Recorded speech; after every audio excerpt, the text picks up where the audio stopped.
Welcome to the Slop Farm. Enjoy the video.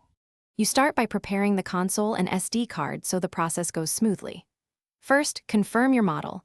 Differences change file paths and compatibility. Then, back up your SD card to your PC. Make sure you have at least one full copy. Next, install or update Luma 3DS and God Mode 9. These bootstraps let you run custom code and manage system files. Once done, create a themes folder on the SD root and prepare a small, verified CIA or C-theme payload to load. You now move into installing and converting theme assets, which is the core technical step. Use FBI to install CIA theme files directly to the system, if you have. C-theme packages, use a theme manager or custom launcher to import them.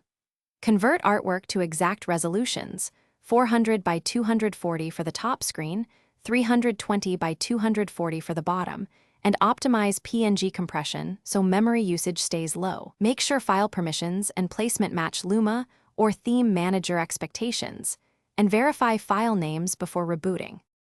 You finish by activating themes and handling the common errors that can occur. Boot into Luma 3DS and enable custom themes in the configuration menu, then apply a theme and observe behavior. Test a few themes to confirm stability, and if you see a black screen or missing elements, rename the problematic files or restore your original themes from backup. If the console fails to boot, hold Select during startup to bypass custom payloads, and use your SD backup to restore the working. Thanks for watching. Consider subscribing if we helped you today.